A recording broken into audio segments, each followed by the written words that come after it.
ZNS Total Sports, brought to you by Fourth Terrace Diagnostic Center.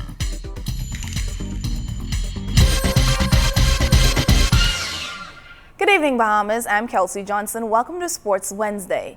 Ever since St. Lucia pulled out of hosting the 2017 Commonwealth Youth Games, the Bahamas has aggressively been pushing towards hosting the multi-sporting biennial event. As we are well aware of what goes into competing for international games, we obviously know that it is a touch and go kind of situation and very competitive. But I think what I would like to say on behalf of the Bahamian people is that you will find that we see ourselves as the best little country in the world, that our people live up to that mantra, that the games would be very, very well supported if they were held here in the Bahamas, that we would integrate into the games take our best step forward by integrating our culture and all of its manifestations and variety and diversity. And I think you are in the right place for those games. The 2017 games are expected to be bigger and better than those held in the past. With that in mind, the Bahamas was deemed a perfect fit for the international games, which unite youths from all around the world through athletics and culture. From what I've heard now, this gives me great excitement that this carnival atmosphere and what you are doing is absolutely terrific, because what we need is for our young people of the Commonwealth to actually feel what's happening within your country, because the youth games are about an educational experience, a cultural experience, as well as the sporting experience, in that order. And that's why we need to feel, and what we've seen so far, the work that's been done, this is one of the best places that the youth games could come to. And with the Bahamas stepping in after St. Lucia had to pull out, it's given us great comfort, and the work that's been done since their first submission has been terrific. And all I can say is, having met the people who are going to be leading this, both Rachel and myself are pleased to be working with you, and I can assure you that our report to the board in 2.5 weeks' time will be absolutely accurate, and the passion will come through for you. And I can't say it will happen, I don't know, but I'm quite sure there will be a phone call soon afterwards, and then if and when it does, we will need to come back to present you with the quaich. It is the cup that goes round with the games, and it's held in the country until the closing ceremony, when you then hand it on to the next games. So that will be a significant part of the work as well. So all I can say is good luck to both the carnival people and also to the potential organising committee. You have the potential to deliver a fantastic games here. One major international sporting event that will definitely take place here in the 242 is the FIFA Beach Soccer World Cup. As our Jared Higgs tells us in this report, the national squad is putting in work training with some of the best players in the game. Well, it's a great opportunity for us as an association to have these guys come in and help us prepare for 2017. As you said, Angelo is back. You know, he's the best coach right now in the world. We have Maruzzi from Tahiti, who is the FIFA Player of the Year here as well. We have the top Italian defender in as well, and 3 of the other players from Switzerland working in training and develop us, just to get a gauge as to where we are at this stage of the game.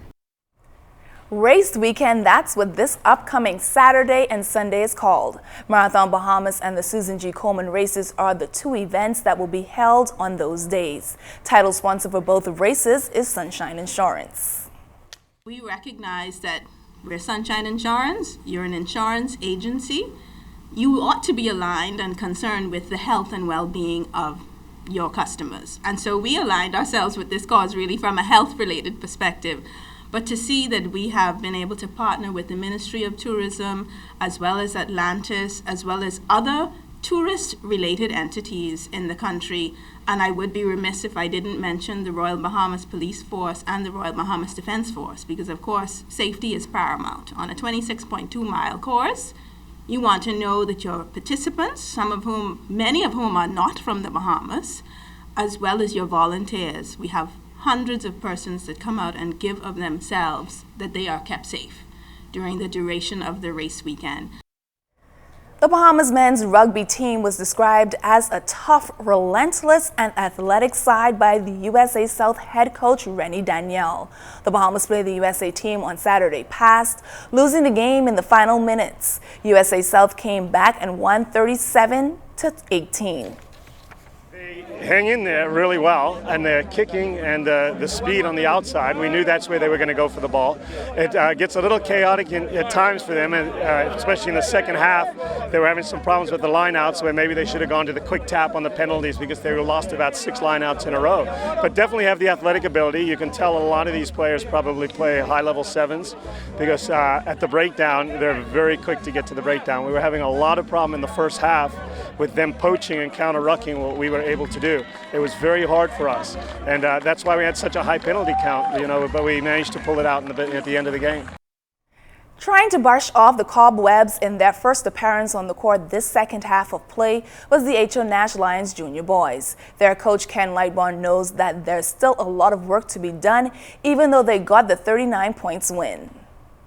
I think a lot of teams still have a lot of that Christmas rust, and my team is still in first gear. They're still not playing on all pistons right now. Overall, we're playing very sloppy. We're making pointless turnovers in games. Today was a better game for turnovers.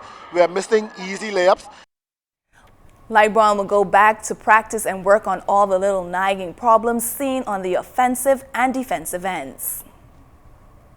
A very steep learning curve for this team, and I'm thinking that once they get into full gear, we are going to be a team to reckon with. Last year, we were playing sloppy ball as well for a lot of the season. We lost 3 straight games to Donald Davis, but we still came out on top in the end. So I think as my team moves along in the season, we're going to get into our full stride. Pumping their horns after another victory in the New Providence Women's Basketball Association last evening was the Johnson Lady Truckers. The team crushed the Angliston Elites 64-41. The Truckers are just getting in gear, and hopefully we'll be right there to defend our title and make this 2 straight. Once the girls can come and play out hard, consistent basketball, we play Truckers basketball, we'll take it. That's all the time we have for sports. I'm Kelsey Johnson.